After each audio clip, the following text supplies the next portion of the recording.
પરિવારમાં જે તાકાત હોય, એક જ્ઞાતિવાતીના વાડા મૂકીને જ્યારે વ્યક્તિ પસંદગી જ્યારે થવા મળશે ત્યારે આ દેશને કોઈ પ્રગતિથી નહીં રોકી શકે સાહેબ. જ્યાં પોતાની જેની અંદર તાકાત છે એ વ્યક્તિને સ્વીકારીએ. એક રાજા હતા,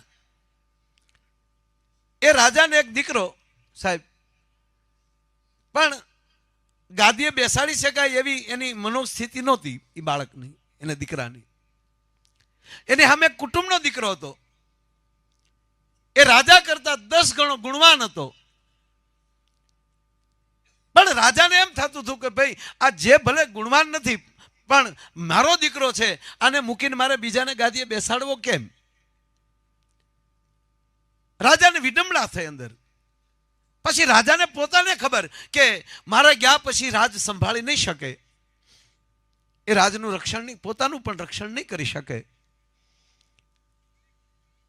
પણ અંદરનો મોહ તૂટતો નથી. અને ત્યારે રાજા એના ગુરુ પાસે જાય છે, એના ગુરુને વાત કરે કે ગુરુદેવ, એક આવી વિડંબણામાં પડ્યો છું, આપ જાણો છો મારે એક જ દીકરો છે, પણ એને હું ગાદી સોંપી શકું એવી આપ પણ જાણો છો એની પરિસ્થિતિ, કે એ મારો ઉત્તરાધિક તરીકે હું એને ગાદી સોંપી શકું એવું મને લાગતું નથી.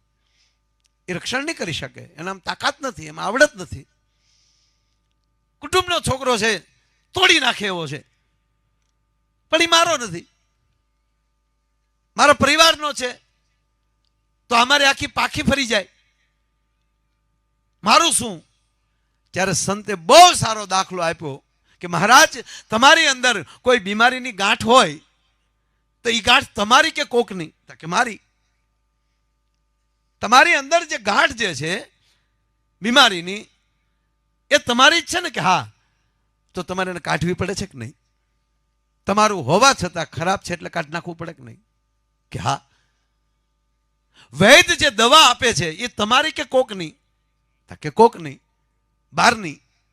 એને તમારે અંદર લેવી પડે કે નહીં? કે હા.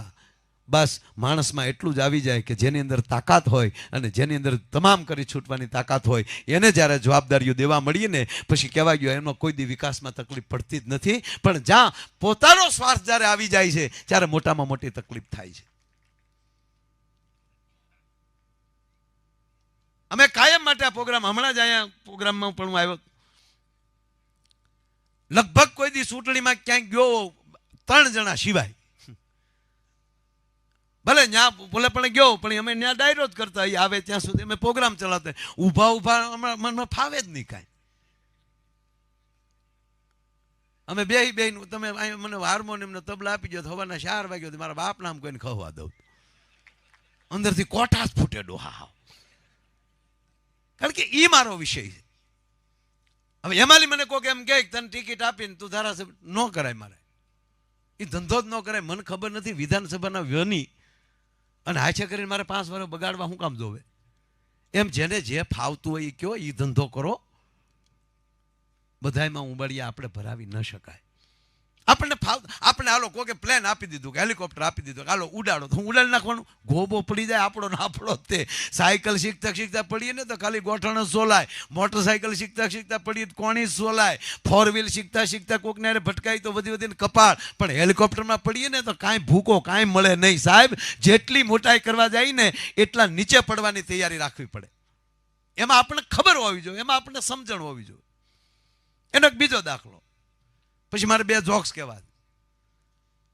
દાંત તો કઢાવવા જ પડે સાહેબ, આપણો મેન પેટર્ન તો એકચ્યુઅલી જ ને.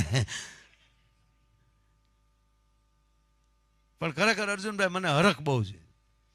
આજે તમારા ડોકમાં આમ ખેસ જોયો ને, આમ